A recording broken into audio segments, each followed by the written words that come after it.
Anos de formação. Nascido na Escócia em 1711, Hume passou seus primeiros anos no interior do país, numa pequena propriedade rural muito pertencente à sua família. Aos 12 anos, partiu com destino a Edimburgo, capital do país, para ingressar na universidade com o intuito de estudar direito. Embora o projeto de se tornar advogado tenha sido logo abandonado, os cursos que frequentou na faculdade de Direito foram fundamentais para a sua formação de filósofo.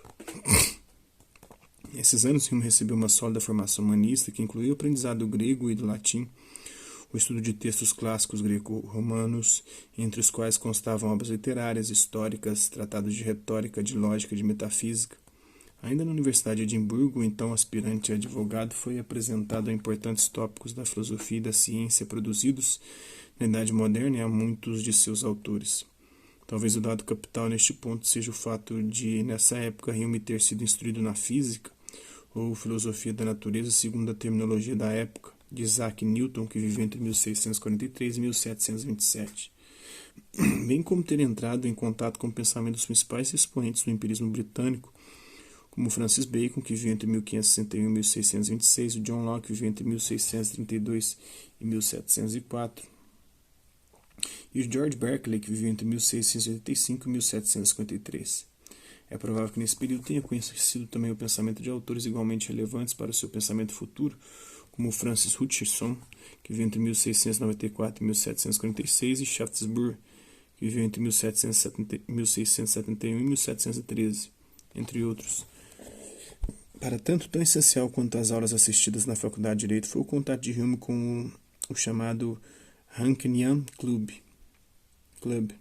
sociedade formada por intelectuais de Edimburgo que se reuniam para discussão de temas filosóficos e científicos da época. Bastaria uma leitura razoavelmente atenta do Tratado da Natureza Humana, a primeira obra de Hume, redigida anos depois, por volta de 1737, para afastar quaisquer dúvidas quanto à relevância desses autores para seu pensamento. Desde a introdução dessa obra, Hume traça a filiação de sua filosofia e inclui seu nome entre membros ilustres da família do empirismo britânico. Responsáveis, segundo ele, pelos maiores avanços da filosofia moderna, esses autores teriam escolhido a trilha certa ao elegerem a natureza humana como objeto filosófico por excelência e a experiência como principal fonte de conhecimento, com exceção das matemáticas. Hume adverte o leitor, porém, da necessidade de colocar esse saber na trilha segura da ciência. Mas se a tais autores coube o método de acertar na escolha do objeto e na identificação da origem do conhecimento humano, Hume considera que a ele coube, ao menos, formular o método correto que garantirá a cientificidade do saber filosófico e, a partir daí, reconsiderar todo o legado da tradição. É nesse ponto que salta aos olhos do leitor a inspiração trazida pela filosofia da natureza de Newton.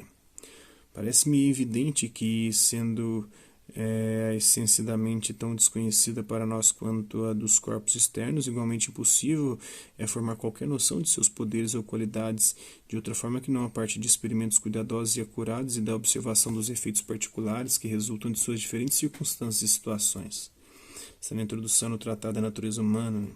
As passagens do Tratado da Natureza Humana, do Ravante TNH, aqui reproduzidas, foram todas extraídas da edição Selby-Big e são citadas aqui conforme a paginação da mesma edição. As traduções foram feitas pelo autor a partir do cotejo do original com a edição brasileira da mesma obra, publicada conjuntamente pela Imprensa Oficial de São Paulo e a Fundação Editora da Unesp em 2000, com tradução de Débora Danowski. Indicaremos em nota quando adotarmos a solução desta tradução. Então, eu sei. São um pouco dos anos de formação de David Hume. Hasta la vista, até a próxima.